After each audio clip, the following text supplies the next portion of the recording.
this month's monthly macro webinar. I think as we get started, I think it's just so important to start with the big picture, and the big picture that in some ways has not changed very much over the course of really the last 2+ years. And what that picture shows here, particularly on the right-hand side, is that nominal end demand has largely been stable over the course of the last 9 quarters or so, running between somewhere around 5 to 6%. Uh, and you could cut it a bunch of different ways, but the basic picture is that nominal growth in the U.S. economy is pretty stable, pretty strong at 6%, and quite sustainable. Now, the exact measured real growth numbers, they've moved around a bit over the course of the last couple of years. In particular, they were a bit lower during periods of more elevated price growth, and they've been higher during periods of less elevated price growth. But the big picture story here is no matter how you slice it, nominal growth is relatively elevated, and real growth, particularly if we look at real growth over the course of the last, say, 6 or 7 quarters, continues to be strong enough to keep labor markets tight, to keep the economy tight, and to keep significant momentum, economic momentum in place, which is, from the Fed's perspective, great from the unemployment side of their mandate, but continues to raise questions about whether they'll be able to sustainably bring inflation back down to 2%. And so that's the starting point, this durable, sustainable, nominal growth that's happening in the economy that continues to keep things tight and price pressures in place.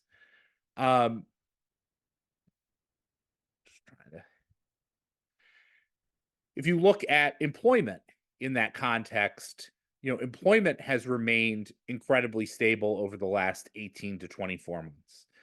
Everyone is focused on, this detail about the employment report or that detail about the employment report. But if you take a step back and you look over the course of the last 18 months, what you see is that the US labor market has been adding, a few 100,000 jobs pretty consistently over the course of the last 18 to 24 months. If we look at the average of the last, say, 3 months, it's right around 240,000. That's roughly on par with the average over the past 18 months. So nothing here suggests a meaningful turn in employment conditions. I think, folks are often drawn to try and make news out of any individual report, and it's not the way to look at the picture, because there's always noise in any one report in any particular time series. And what you want to do is you want to look holistically at the overall picture in terms of labor, and you don't want to get focused on the wiggle between one report and another report. And so when we look at other pieces of information, whether it's layoffs and discharges, which at 1% of employment is running essentially as low as it ever has, and that has been very stable over the course of the last 18 months. Or you look at the unemployment rate, which, if you just take a slight step back from the wiggles, basically shows stable, low unemployment at secular lows over the course of the last 18 months as well. In this case, sort of penciling out the big spike and recovery that happened, during and then post-COVID, you basically see that we have an employment picture where, people are focusing on all the wiggles, but, largely looks consistent with the sort of tightness of labor markets that we saw pre-COVID. So, that overall picture from an employment perspective suggests that labor markets remain relatively tight. So strong nominal growth, relatively tight labor markets. What loosening we have seen in the labor markets has really come from a supply side, not a problem with demand. Part of the way that you can see that is that layoffs and discharges, involuntary separations, has been basically flat through this whole period. So a lot of people are focused on quits, or they're focused on openings. And I think, or on hirings. And I think one of the problems with that is those dynamics are naturally connected to each other. People quit because they're going to get hired, right? And so you can have hirings and quits are connected to each other, but they're often connected by the fact that they are voluntary separations and rehiring in other locations. One of the great ways that you can see about how the labor market, the underlying fundamental labor market is working is by looking at this layoffs and discharges line, because it gives you a much better sense of whether something's changing from an involuntary perspective. And there you don't see a pickup at all in involuntary layoffs, which suggests that companies are choosing to keep the labor as much as they can, and whatever switching that's occurring from quits to hiring, that spiked right after COVID. Basically, every person who wanted to switch their job basically did, and now we're in a situation where we're in the great stay, as some folks have described it. But on the supply side, or on the labor side, what modest loosening we have seen over the course of the last couple of quarters has really been driven by supply side, and there's nothing bad about supply side loosening of labor markets from an overall economic perspective, because what it means is that overall incomes are growing, which allows for continuation of nominal spending, that nominal GDP that we're seeing. We're seeing that loosening of labor markets from the supply side really in two places. One, in the increase in labor force participation shown on these charts, the purple line showing prime working age labor force participation back up to multi-decade highs. And then in particular, seeing that labor supply coming from what is shown here on the right-hand side, which is a pickup in prime age female labor force participation that is now, basic at all-time highs. And so that's indicative of strong labor markets, strong labor demand, people coming in addition to the increased participation rate. We're also seeing a surge in immigration, which has added jobs, which has basically increased I should say, the supply of labor into the economy. And we're seeing certain areas, particularly some of the lower education cohorts, go from being extraordinarily tight to being, slightly less tight as a function of that. But again, that is indicative of a positive overall economic environment where we're having pretty strong payrolls growth, pretty strong labor force participation, pretty strong supply of people coming into the labor force. All of that is consistent with a sustainable and pretty strong economic expansion. And as a result of the fact that labor markets remain pretty tight, we're seeing wage growth continue to be relatively elevated in comparison to where we were pre-COVID. Here on the left-hand side, what we show is ECI, which is probably the best benchmark in terms of overall labor costs that we can look at. Although when I look at this, I look at a wide range of different measures on an ongoing basis. And what do we see here is that the most recent ECI numbers, whether you're looking at total compensation or wages and salaries or public or private, the basic picture is largely the same, where we have wage growth on this particular measure running between 4 and 5%, which is significantly elevated to where it was in the pre-COVID period, where it was running, roughly 2 to 3%. So we've got, something like a point or two higher ongoing wage growth in the economy than existed pre-COVID. And the real question is, from an inflation perspective, is whether or not that's being met with increased productivity. Now, part of the way that you could think about structural inflation in an economy is to simply ask the question, what is the nominal wage growth per hour work that I'm paying? And how is that moving relative to the productive output that I'm getting per worker per hour?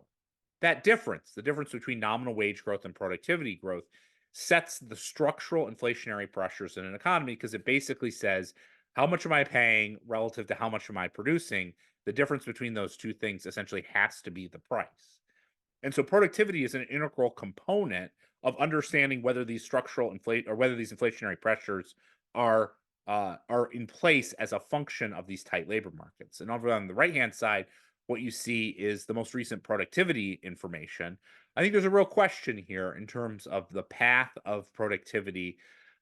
We saw productivity spike during COVID, in particular because lower productivity workers were let go at the bottom of the economic cycle. But since then, productivity is largely chopped sideways. And it was particularly notable to see in the most recent GDP reporting, that we had essentially flat growth in productivity in the first quarter, which marked a shift in trend from the increases that we had seen in a few quarters before. I think, productivity it's a very hard thing to measure. But the basic question is, are we in an environment where productivity is expanding rapidly and starting to get back to sort of that trend productivity measure that we saw pre-COVID? Or are we in an environment where productivity is actually mostly chopping sideways? In other developed economies, we've basically seen productivity move sideways. And so even those economies that had relatively slow growth, weak growth like Europe and the UK, have been able to maintain secularly low unemployment rates because labor productivity has been incredibly weak. The question that exists here in the US is, are we going to be able, in the interplay of these two charts, with that 1 to 2% higher wage growth, are we going to get 1 to 2% higher productivity growth in the economy so as to not have those structural inflationary pressures emerge? And I think what you see here is that there's real questions about whether that's going to happen with this chopping sideways recently.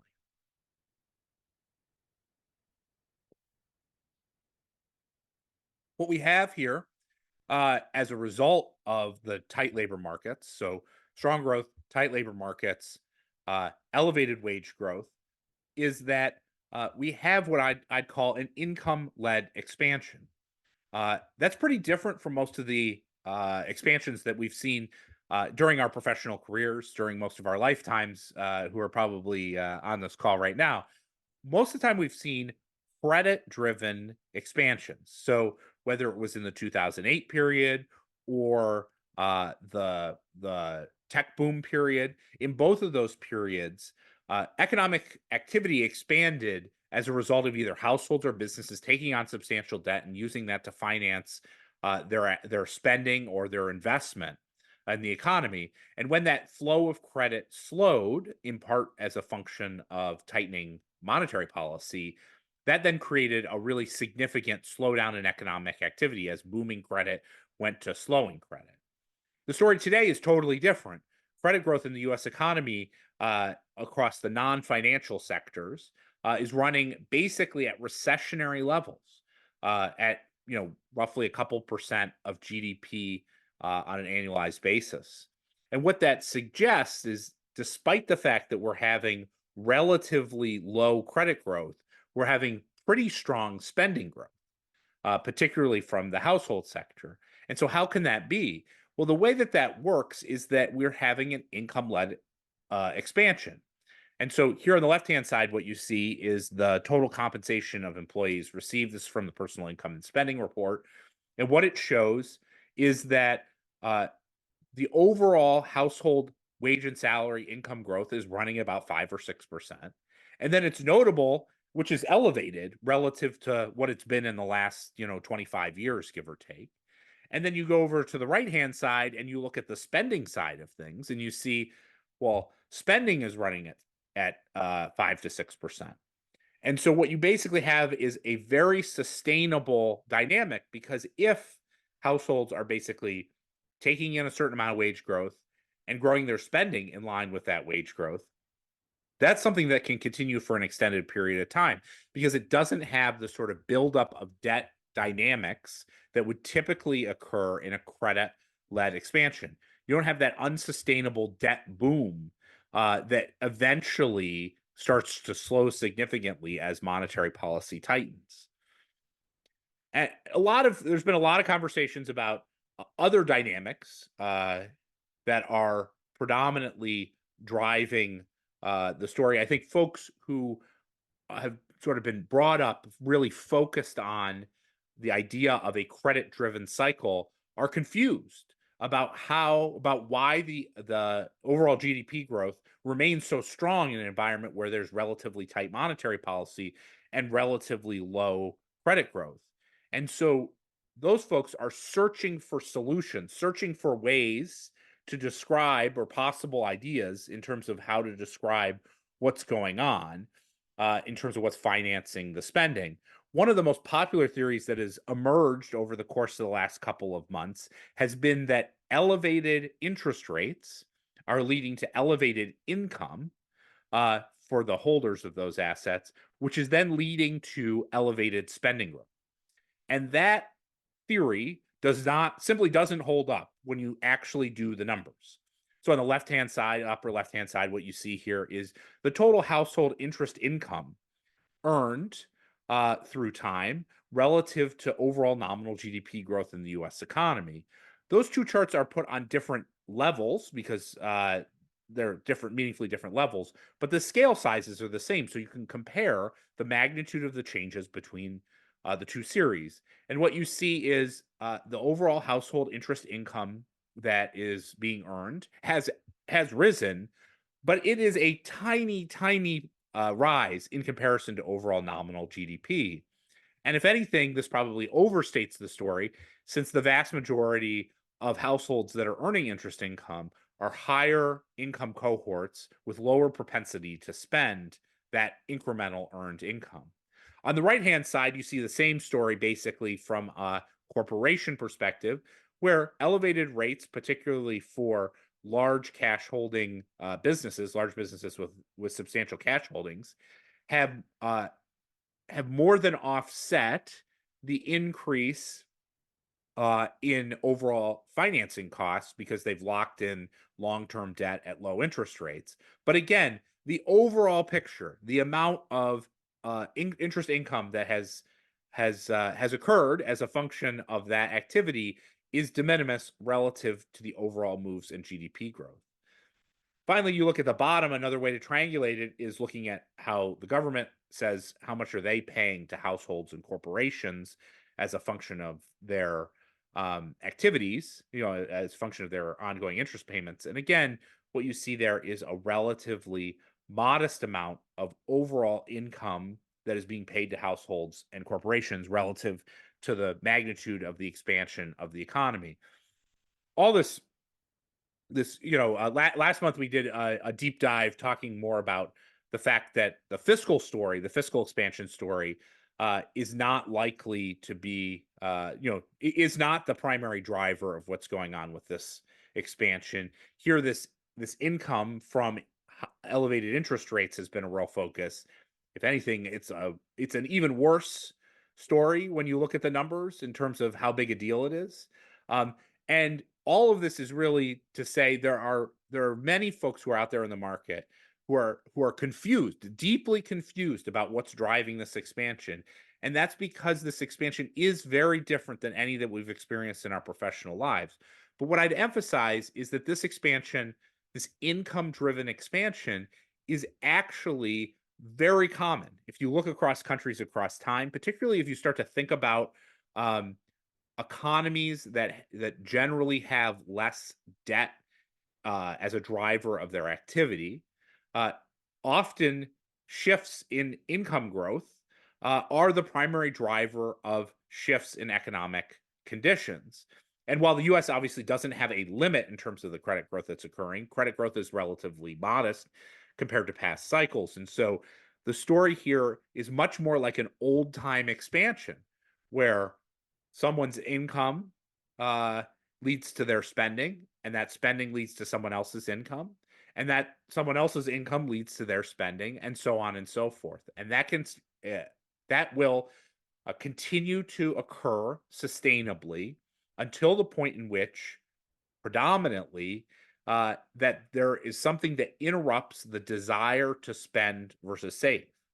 And in general, the thing that does that is shifts in asset prices create shifts in desire to save more. So, for instance, a decline in asset prices would create a desire to save more, which would then create a slowdown in spending. And that cycle, that sustainable cycle that exists today, would start to fade as a result. From the Fed's perspective, no matter how you look at it, inflation's too damn high. And as a simple example, if you take over here on the left hand side, this Jason Furman table, which he puts out after every series of inflation data, what you see is if you look at that table, every single number on that table is too high for the Fed. No matter how you slice it, inflation is too high. And you can slice and dice it all the different ways and all the different uh, hope that it might be close, but none of those numbers are 2% on that table. And if anything, what it's showing is that inflation is moving in the wrong direction, not the right direction across nearly all of those measures. And why that's happening, I think what you can see here on the right hand side is the breakdown of how much of that inflation is occurring from the cyclical contributions versus the acyclical contributions. And what it shows is that cyclical contributions are stabilizing in terms of their contribution around 2%, which is consistent with some moderation from the extremes that we saw in the post-COVID period, but largely consistent with a dynamic that with a relatively late cycle, relatively tight economy. So you're seeing that stabilize, and that's stabilizing at about a point above where it was in the pre-COVID period. And then I think probably the most important dynamic here that's happening is that we've seen the end of the disinflationary impulse from the acyclical side of the economy. That acyclical side of the economy, which was so critical to creating the downward disinflationary force in measured inflation over the course of starting at the end of 22 and into 23, that is bottomed and is now starting to rise. And I think it's important to recognize that that when you look at this acyclical contribution, the peak negative impulse, disinflationary impulse in that measure, basically aligned with the Fed suggesting that they were going to pivot. And so what they didn't recognize at the time was that that big disinflationary impulse was not likely to be sustained. We had a high rate of inflation as supply chains seized. When supply chains got resolved or have been, in the process of being resolved, that created a big disinflationary force. But eventually that will slow. And the question is basically, what level do we reset the acyclical inflation at? Through the course of the 2015 to 2019 period, we saw it average from a contribution perspective at about 0.5%. But if we have an environment where deglobalization is happening, where there's greater parallel supply chain creation, where investment continues to be relatively elevated in order to deal with those supply shocks, and where the several decades of integration that we've seen are starting to fade. Not to mention, I should say, the fact that there's pressures on commodity prices as a function of increased global conflict.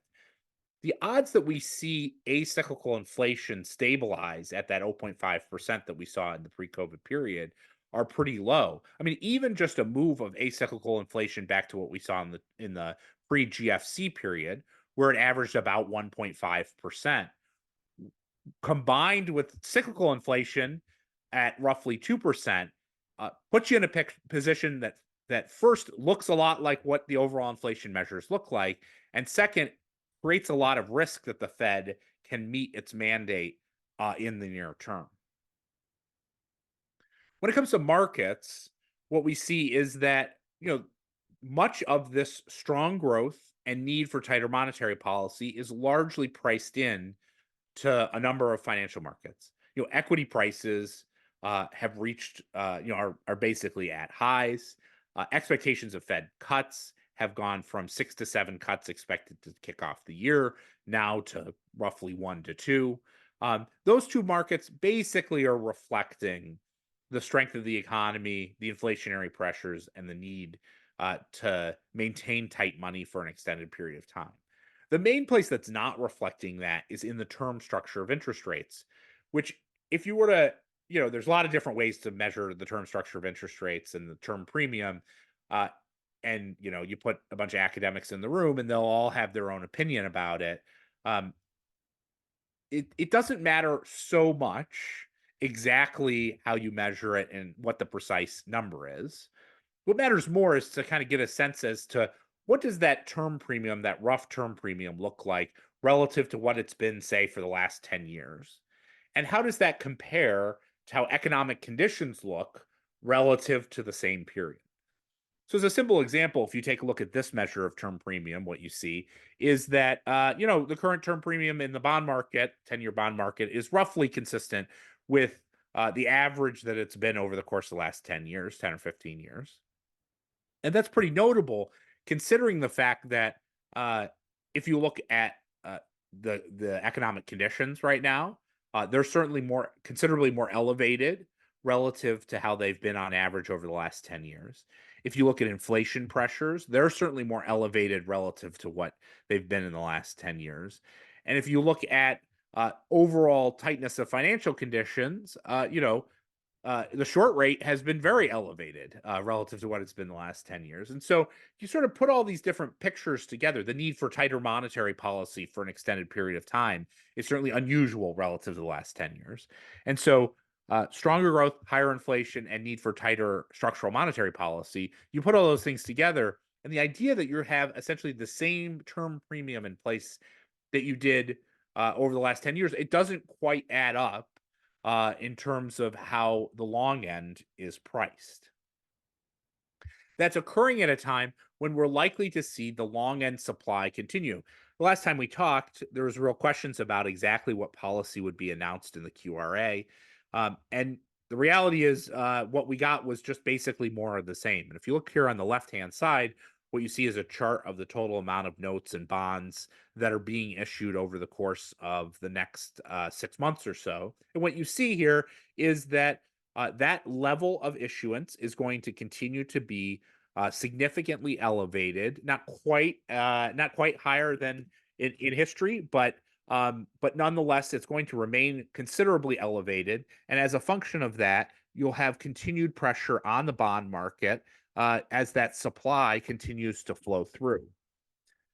That supply, if anything, is worse than what it's been in a fair amount of the post-COVID period, because at least back when we had that big supply around COVID, you had a situation where there was significant bond buying by the Federal Reserve, whereas at this point, quantitative tightening continues to create a drag on the bond, an ongoing flow and drag on the bond market. And when you think about that basic story, what ends up happening is that will, in one way, shape, or form, that's essentially the selling of bonds, is essentially an ongoing negative flow of capital, negative flow in terms of asset prices, as it represents a continued flow or sale of asset prices on an ongoing basis. And so the thing I think is pretty interesting is how asset prices are currently transpiring relative to where we've been over the course of the last couple of years. And what you see there is with that measure of RPAR, basically asset prices have remained constant, still near highs. Relative to the last couple of years, they fell as the bond supply question came into existence sort of late last fall. But by and large, asset prices have recovered what happened last fall, and they remain basically at peaks. Now, that's particularly notable because what it means is that such strong asset prices combined with this significant flow of supply really raises a question about whether we're going to continue to see such strong asset prices ahead. The bond supply is going to affect all asset prices in one way, shape, or form. Continuing on, I think what that really highlights to me is that the thing that's going on, in terms of the cross asset markets, is that the bond market really is in control. The bond market I think there was a period of time when we were coming into the year where expectations of U.S. economic outcomes were quite different than what was likely to transpire. So coming into the year, what we saw was that expectations of U.S. growth in 2024 were going to be about 1% or lower. But then what happened, what shifted to kick off the year was a big shift in those expectations, particularly in the U.S. stock market, where today U.S. stocks are now expected to have earnings growth at something like 17% by the end of the year on a year-over-year basis, and economists' estimates of economic growth in the U.S. are for U.S. Economic real GDP to be about 2.5% over the course of the entirety of 2024. 2.5% GDP in this economy is pretty strong GDP, all things considered. And so what you see here is a picture that sort of got priced in. That repricing of the strength of economic conditions got priced in. We saw stocks basically move to new highs. We saw bond yields move up, somewhat in response to that. But now we've transitioned to a different point in the cycle where what's happening instead is that expectations of strong growth already exist in the market and continue to remain in place. So what creates the incremental shift in terms of asset prices is not those expectations because they're still firmly in place. What creates the shift in prices is now the discount rate, and we see this everywhere across assets. So we see in the U.S. stock market basically trading highly correlated to the U.S. bond market in the last couple of weeks. We see foreign bond markets trading tightly to what's going on in the U.S. bond market. We see the yen trading closely connected to what's going on in the U.S. bond market, and we also see assets as extreme as what's going on with Bitcoin trading closely to what's going on in the U.S. bond market. And so all of those things are indications, and that bond market connection created a sell-off in asset prices in April, and then created a rally here to kick off the month of May as bond yields started to come down. And so I think a lot of folks are focused on what's going on with, say, earnings or other dynamics in the market, but what's really driving the moves in asset prices are what's happening with the long end. So the long end is really in control and in control globally. And then, as I mentioned, we've had a pretty big shift in terms of what's going on with pricing of U.S. stocks and growth expectations in the U.S. economy. When we came into the year, expectations were for very, very weak growth, all things considered, particularly considering the fact that we saw such a big move down in bond yields and such a significant rise in the equity market. We talked to kick off the year in terms of the overall economic set of conditions. We talked at great length about the sort of stronger for longer idea to be firmly in place, and that wasn't reflected in asset markets. But at this point, as I said, that is largely reflected in asset markets, and instead, expectations have now risen, particularly when it comes to equities, to levels that are relatively extreme. Earnings growth, shown on the right-hand side, has basically been flat in one form or another for the last couple of years. And nonetheless, what's expected is for relatively extreme earnings growth to occur over the course of 2024. That number there by Q4 24 is for something like 17% year-over-year earnings growth. I mean, 17% year-over-year earnings growth for an economy that's growing, well at a nominal growth rate of something like 6% would require a significant expansion in margins to levels that are well above, to levels that are basically back to secular highs. And it's notable in particular for that earnings growth that it's not primarily coming from the Mag 7. Expectations are for non-Mag 7 companies to contribute the vast majority of that earnings growth. So it's not like the AI or tech revolution is going to be the thing that's going to drive that earnings growth, or it's not the thing that's expected to drive that earnings growth higher. We have to get the whole economy in place to give you that 17% earnings growth through the course of the year. Switching over to the rest of the world, and then we'll get to some questions here in just a second. What we see in the rest of the world, starting with Japan, is that the Japanese unilateral interventions, which have gotten a lot of got a lot of ink and occurred over the course of the last couple of weeks, are unlikely to make a meaningful structural difference in the yen unless we see a significant change in the stance of U.S. monetary policy or in shifts in the U.S. bond yield. And so, what we've seen is that the yen, negative pressures on the yen have persisted as U.S. interest rates have risen over the course of the last couple of months.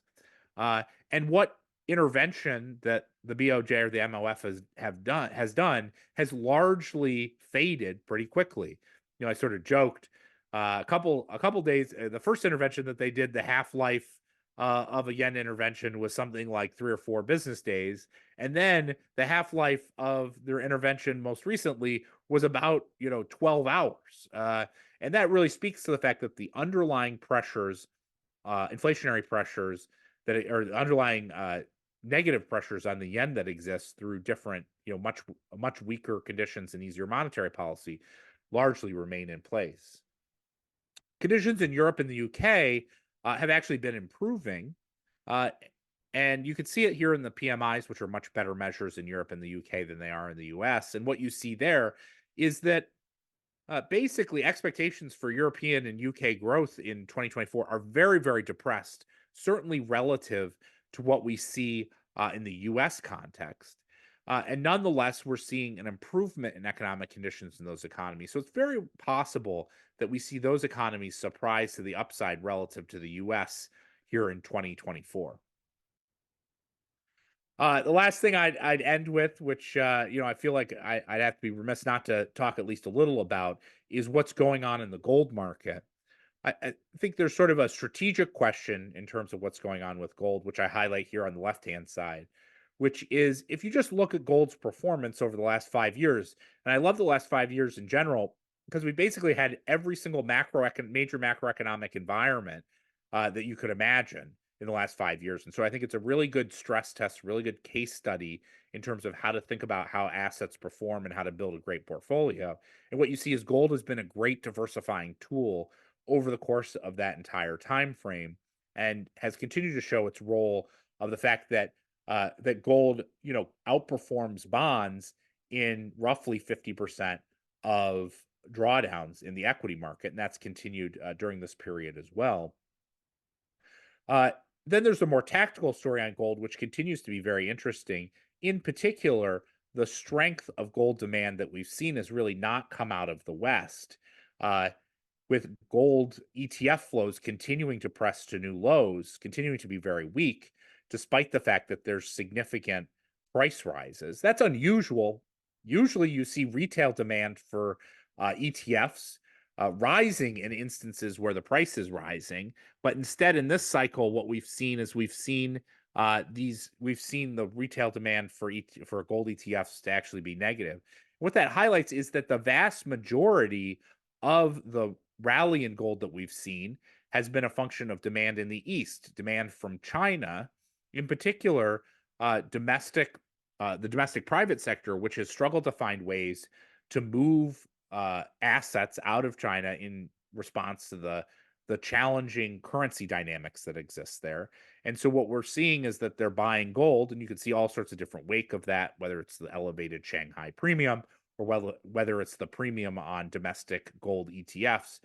What is occurring there is basically a loss in faith of the Chinese currency, as well as domestic Chinese assets. And so that demand is the primary driver.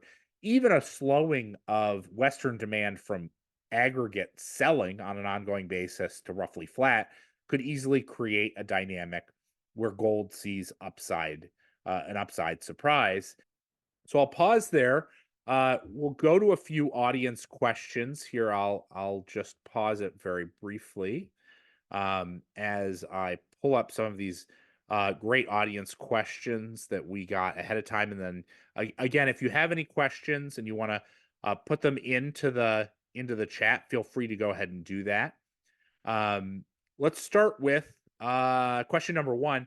How do changes in gas prices affect your order of the macro linkages at all? And do they, you know, how do you weigh the difference between the pressure from higher inflation and the pressure directly on demand? I think it's a very interesting question. The short of which um, in terms of the questions, is that we have a circumstance where uh, oil basically goes into every asset price, and if anything, uh, the shift in oil prices, the shift in gas prices, has been one of the more important acyclical drivers of the inflationary pressures that we've seen that have emerged recently. Gas prices, a big part of how the disinflationary impulse flowed through to the economy last year was the gas prices went from $4 to $3 a gallon, but more recently have started to rise back to $4 a gallon.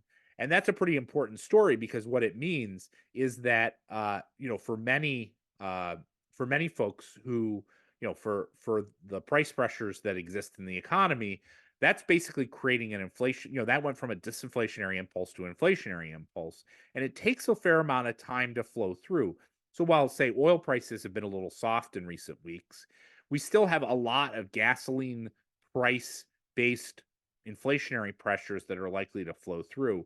And that's going to take some time to flow through to all other prices in the economy. And so, from the Fed's perspective, they're already concerned about where inflation is today. And we have this added pressure of a bit of additional inflation, an inflationary impulse coming from gas prices. And that's going to more than outweigh the incremental impact from lower, essentially lower post gas incomes and spending that comes as a result.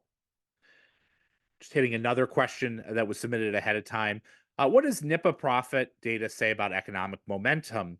I think one of the things that's pretty interesting about looking at overall profits in the economy, overall profit margins in the economy, relative to, say, profit margins that we're seeing with the S&P 500, is that we're really seeing the largest companies continue to be able to hold relatively elevated profit margins, whereas we're seeing deterioration, particularly in that sort of middle part of the economy, those smaller businesses that are struggling, that are typically borrowing more on the short end, that are typically that may need cash on an ongoing basis to sustain their growth or expansion. That's really where we're seeing margins start to compress. And so there's quite a big gap between, small caps and mid caps relative to those mega caps. And that's persisting through time. And then finally, a question in terms of the submitted ahead of time. How are global inflationary pressures, uh, how are global inflation pressures that are pretty different across countries may influence Fed policy? I think that's a great question. One of the things that's been really interesting to see is that I think a lot of folks sort of say the age old the adage that the Fed controls what other policymakers are doing, and I think increasingly what we're seeing as those other policymakers shift towards an easing cycle is that those policymakers are actually getting out ahead of the Fed and easing in response to the economic conditions that they see for their own economies. Part of this is to be expected, as many of those economies have meaningfully higher short end rate sensitivity because of the structure of their debt markets and particularly the structure of their household borrowing markets. That's a pretty interesting story. And what it means is that those economies have slowed more, are experiencing a greater slowing of inflationary pressures, and are shifting to easing at a time when the Fed is continuing to need to maintain tight policy given the strength of the US economy. There's a couple of key market implications. One, it should be beneficial for the dollar as monetary policy pressures between the two economies, between the US and other developed economies, diverge. I think it's also interesting when looking in the long end of the bond market, because in part what's happened is that US rates remain pretty elevated relative to the rest of the developed world. Pretty much the last time that we saw such elevation of US rates relative to the rest of the developed world was back in the 80s period. And that has important implications in terms of keeping a significant demand in place from the foreign private sector, which is basically funding a substantial portion of the ongoing US deficit. As rates start to fall in the rest of the world, that essentially makes U.S. bonds even more attractive and creates incremental flow in terms of buying of U.S. Treasury bonds. And helping keep prices below what they would have been otherwise. I think it in many ways it reminds me of what happened in the U.S. bond market in the 2005-ish period, where we had a big flow of global central banks buying of bonds. And that created a long end that remained relatively depressed in comparison to the boom in economic conditions, and helped finance the housing bubble. Now, I don't think we're in a bubble right now, but I do think we have significant bond supply and we have elevated inflation and an economy that's running too hot that would benefit from higher long end bond yields. But if what's happening is the rest of the world is easing and that's flowing back into the US economy, essentially what that means is the long end is not able to do the work that the Fed needs in order to slow the economy and moderate inflationary pressures, which puts even more pressure back on the Fed to do more in response. And they've basically responded and said that because of their concerns about how tight monetary policy is already, that they don't necessarily want to engage in further monetary tightening. It all connects to the possibility of the fact that monetary policy may be insufficiently tight given economic conditions for an extended period of time, and this is one of the key avenues that it could come in. And so, that dynamic favors steepening of the yield curve to some extent, and it also favors hard assets relative to fiat dollars if U.S. policy is likely to remain too easy for too long. Let's go to the live Q&A here. I'll just pull that up here so we can go through a few of those questions as well. Give it a few more minutes here. I know I've run over the top of the hour, so thank you for sticking around.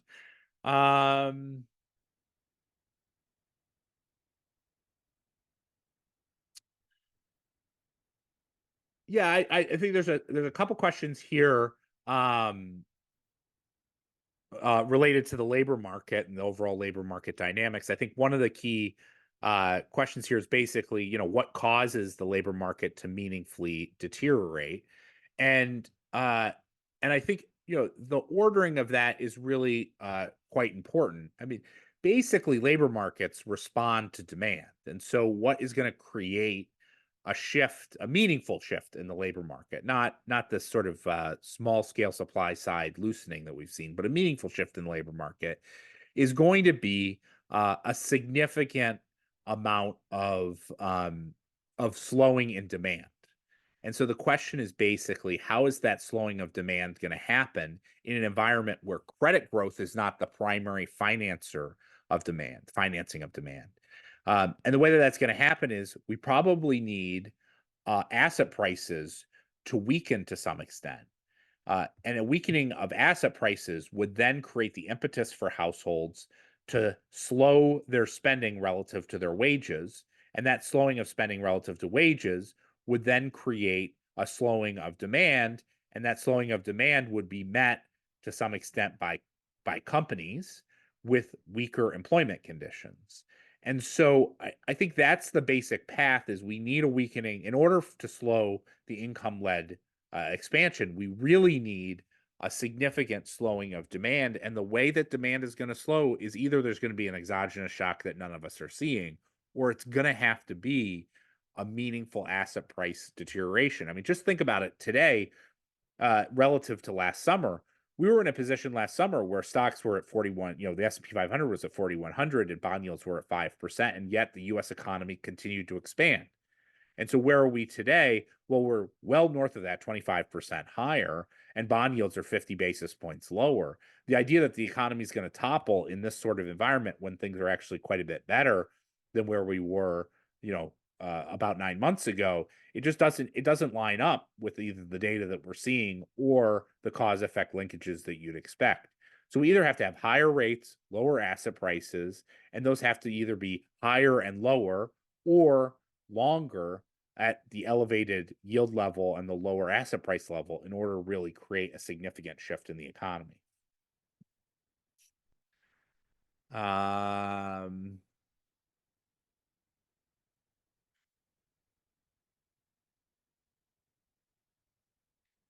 I think there's a good question here about shelter.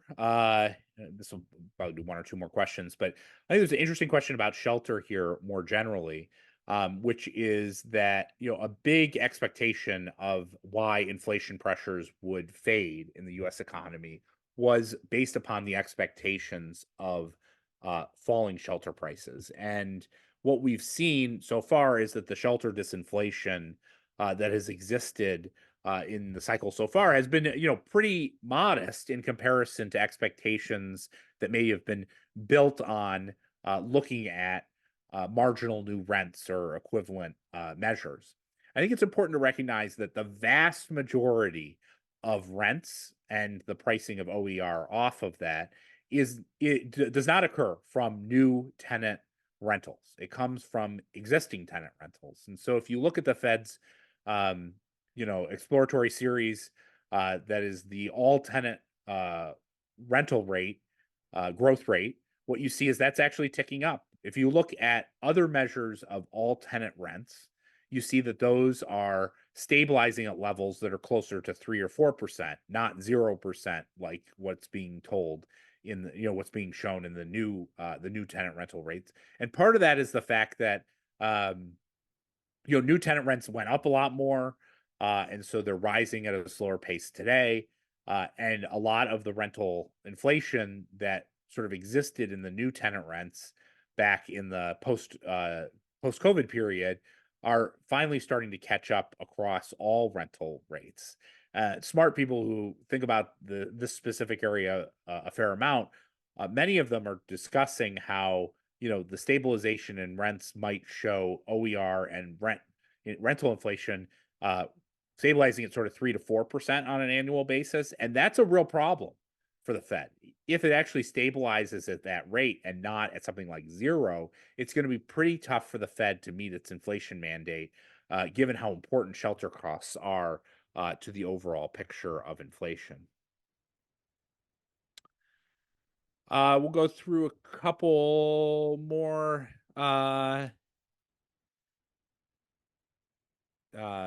things here. I'll probably leave off with wrap up with this last question, which I think often I think the basic question here from here on the live questions is, look, maybe the Fed just will accept higher than target inflation for an extended period of time.